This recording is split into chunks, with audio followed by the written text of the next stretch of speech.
Halo, selamat siang. Perkenalkan nama saya Maria Florencia Pramarta da Silva. Kali ini saya akan membahas mengenai hukum kedua Newton. Nah, sebelum kita memulai pembelajaran kita, alangkah baiknya kita mengisi dulu tes awalnya supaya Ibu bisa tahu ingatan kalian mengenai hukum Newton itu gimana. Ya, waktu untuk mengerjakannya kurang lebih 10 menit ya, paling maksimalnya 10 menit. Setelah mengerjakannya, kalian wajib mengumpulkan kembali kepada Ibu. Oke, Ibu akan men-share screen materi kita hari ini.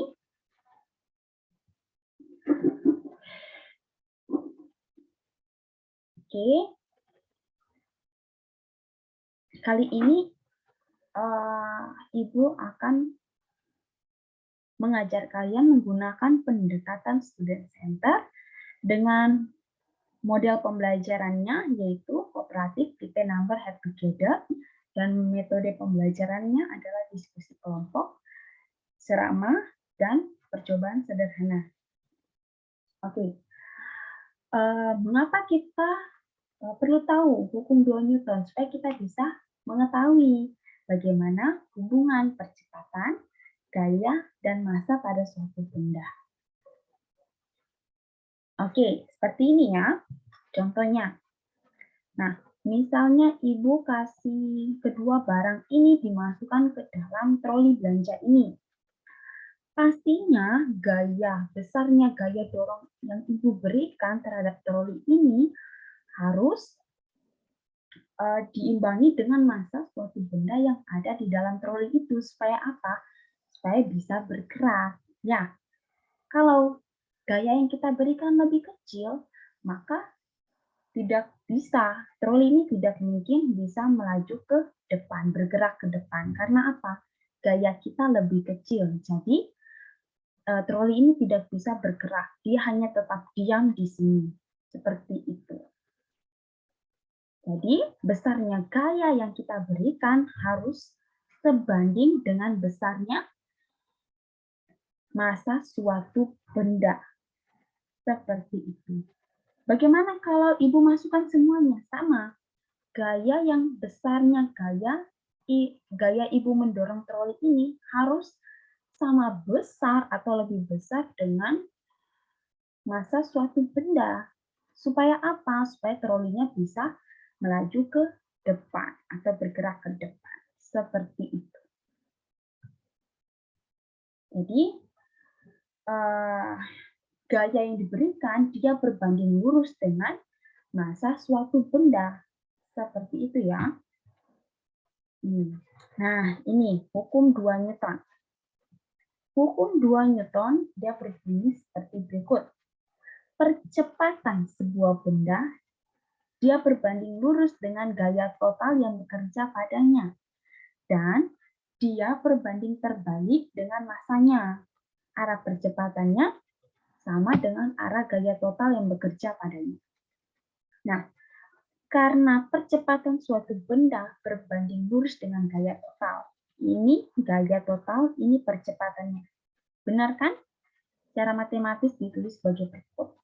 Dia berbanding lurus dengan massa dan percepatan suatu benda. Untuk percepatannya, dia berbanding terbalik dengan massa pada suatu benda. Seperti itu.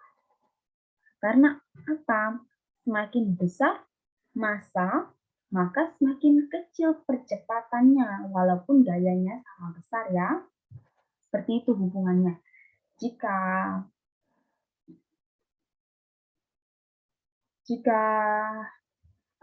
massanya semakin besar, massanya ini, jika massanya semakin besar dan gaya yang diberikannya juga sama besar, maka percepatannya semakin kecil. Gimana kalau hubungan massa dengan gaya yang diberikan, hubungannya itu berbanding searah ya, berbanding lurus. Semakin besar gaya totalnya berarti dia diimbangi dengan massa benda yang ada. Supaya apa? Supaya benda tersebut bisa bergerak.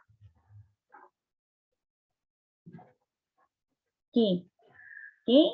Setelah itu, Ibu akan membagikan lembar kerja peserta didik ya. Kalian akan Ibu bagi menjadi beberapa kelompok. Untuk ketua kelompoknya nanti kalian tentukan untuk melakukan presentasi di depan kelas ya, untuk melaporkan hasil diskusi kalian. Oke. Setelah ini, Ibu mau membagikan pertanyaan akhir untuk kalian kerjakan.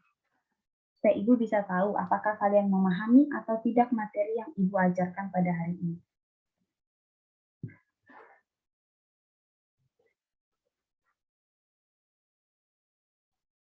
Waktu pengerjaannya maksimal 10 menit ya. Oke? Oke. Di akhir pertemuan ada kesimpulan, yaitu percepatan sebuah benda dia berbanding lurus dengan gaya total yang diberikan. Seperti tadi, rumusnya kan sigma F sama dengan M dikali A. Nah, yang kedua, semakin besar massa, maka semakin kecil percepatannya. Meskipun besar gayanya ini sama. Jadi, sebuah percepatan, dia itu berbanding terbalik dengan massanya. Kalau massa, dia berbanding lurus dengan gaya total yang diberikan. Seperti itu. Oke, terima kasih untuk hari ini. Semoga materi hari ini bisa anak-anak resapi dan bisa dipahami. Jangan lupa persiapan untuk materi berikutnya, yaitu hukum 3 Newton. Persiapkan juga alat dan bahan yang nanti akan Ibu konfirmasi sama kalian ya. Oke, sekian untuk hari ini. Terima kasih.